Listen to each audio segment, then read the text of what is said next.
Hello दोस्तों, तो कैसे हैं आप लोग। आई होप कि आप लोग बहुत बढ़िया होंगे और आपकी जो पढ़ाई है वह अच्छी तरीके से चल रही होगी।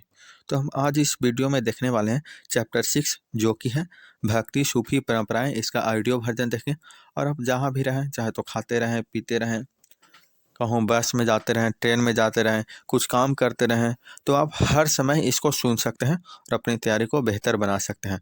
तो चलिए चलते हैं चैप्टर 6 भक्ति सूफी परंपराएं को देखते हैं। पहला क्वेश्चन है, रामानंद के शिष्य कौन थे। रैदास, कबीर, धन्ना एवं पीपा सभी थे। रैदास, कबीर, धन्ना एवं पीपा सभी थे। तलवंदी किसका जन्म स्थान है। गुरु नानक का। गुरु नानक का। संत कबीर का जन्म कहाँ हुआ था। वाराणसी में। वाराणसी में। शेख मोइनुद्दीन चिश्ती की दरगाह स्थित है अजमेर में। अजमेर में। गुरु नानक का संबंध किस धर्म से है। सिख धर्म से। सिख धर्म से। कौन महिला संत थी। मीरा, अंडाल, कराईकल ये सभी महिला संत थी। मीरा, अंडाल, कराईकल ये सभी महिला संत थी।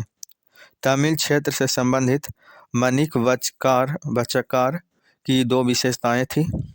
शैव अनुयायी तथा तमिल में भक्ति गीत के रचनाकार। शैव अनुयायी तथा तमिल में भक्ति गीत के रचनाकार। जगन्नाथ का शाब्दिक अर्थ है संपूर्ण विश्व का स्वामी। संपूर्ण विश्व का स्वामी। माँ ऋचि थी एक बौद्ध देवी। 8वीं से 18वीं शताब्दी तक वैदिक देवकुल के जो 3 देवता पूरी तरह गौण हो गए थे, वे थे अग्नि, इंद्र तथा सोम। अग्नि, इंद्र तथा सोम थे। सलीम चिश्ती की दरगाह कहाँ अवस्थित है। आगरा में स्थित है। आगरा में स्थित है। नील पिराडिब्य प्रबंधन का वर्णन किया जाता है तमिल वेद के रूप में। तमिल वेद के रूप में। अंडाल का सही परिचय है वह अलवार स्त्री थी। वह अलवार स्त्री थी। 10वीं शताब्दी तक जितने अलवार संतों की रचनाओं का संकलन किया गया था उनकी संख्या थे तो 12 थी। 12 थी। दक्कन में चोल शक्तिशाली बने रहे 9वीं से 13वीं शताब्दी तक। 9वीं से 13वीं शताब्दी तक। बांस बान्ना नए आंदोलन के चालक थे ब्राह्मण। ब्राह्मण 13वीं शताब्दी में एक नवीन तत्व के रूप में जो इस्लाम धर्मावलंबी बड़ी संख्या में आए वे थे तो वे तुर्क थे। प्रथम सहस्त्राब्दी में जो व्यापारी समुद्र के रास्ते पश्चिमी भारत में आए वे थे तो वे अरब थे। इस्लाम का जिस शताब्दी से उदय हुआ वह थी 7वीं शताब्दी। 7वीं शताब्दी। बीजक में किसके उपदेश संग्रहित है। गुरु नानक के। गुरु नानक के। निजामुद्दीन औलिया की सूफी सिलसिले से संबंधित है। चिश्ती से। चिश्ती से। कबीर किसके शिष्य थे। रामानंद के। रामानंद के। कराईकल अमइयार नामक महिला किसकी भक्त थी। शिव की। शिव की। विष्णु को अपना पति कौन मानती थी। अंडाल। अंडाल। शाहजहां की किस पुत्री ने ख्वाजा मोइनुद्दीन चिश्ती साहब की अजमेर स्थित दरगाह का वर्णन किया है। जहान आरा। जहान आरा।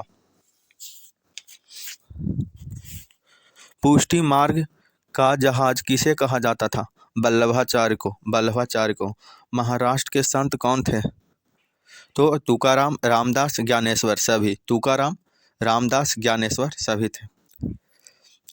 कौन महिला रहस्यवादी संत थी। रबिया। रबिया। बलबन की पुत्री का विवाह किस सूफी संत के साथ हुआ था।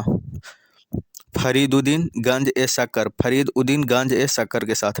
राजकुमार दारा का संबंध किस सिलसिले से था। कादरी सिलसिले। कादरी सिलसिले। ख्वाजा मोइनुद्दीन चिश्ती साहब की अजमेर स्थित दरगाह पर सर्वप्रथम कौन सा सुल्तान गया। मोहम्मद बिन तुगलक। मोहम्मद बिन तुगलक। सूफी मत की फिरदौसी शाखा निम्न में से कहाँ सबसे अधिक पनपी। बिहार में। बिहार में। उत्तर भारत में भक्ति आंदोलन का आरंभ किस संत ने किया। रामानंद ने किया। रामानंद ने किया। शंकराचार्य का मत है अद्वैतवाद। अद्वैतवाद। वल्लभाचार्य का जन्म हुआ वाराणसी में। वाराणसी में। शेख मोइनुद्दीन बख्तियार काकी का संबंध किस सूफी संप्रदाय से है? चिश्ती संप्रदाय से है, चिश्ती संप्रदाय से है। निजामुद्दीन औलिया की दरगाह कहाँ है? दिल्ली में, दिल्ली में। काशी में किस प्रसिद्ध संत का जन्म हुआ? कबीर का, कबीर का। औरंगजेब का संबंध किस सूफी सिलसिले से था? नक्शबंद, नक्शबंद। सुल्तान उल हिंद किसे कहा गया?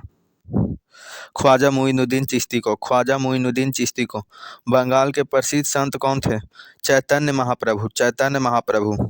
किस भक्ति संत ने अपने संदेश के प्रचार के लिए सबसे पहले हिंदी का प्रयोग किया? रामानंद ने, रामानंद ने। 2.5 दिन की झोपड़ी का निर्माण किसने करवाया था? कुतुबुद्दीन ऐबक ने, कुतुबुद्दीन ऐबक ने। कुतुब मीनार का निर्माण किसने शुरू किया? कुतुबुद्दीन ऐबक ने, कुतुबुद्दीन ऐबक ने। तो धन्यवाद दोस्तों। तो हमने आज देखा कि चैप्टर 6 जो कि भक्ति सूफी परंपराएं थी, इसका ऑडियो वर्जन हमने सुन लिया। और अब जहाँ भी रहें, खाते रहें, चाहे तो मार्केट जाते रहें या कहीं भी घूमते रहें, तो भी आप हेडफोन लगा करके सुन सकते हैं और 2-3 बार रिपीट करके आप चैप्टर को मजबूत कर सकते हैं और परीक्षा में अच्छा से अच्छा लाभ प्राप्त कर सकते हैं। धन्यवाद।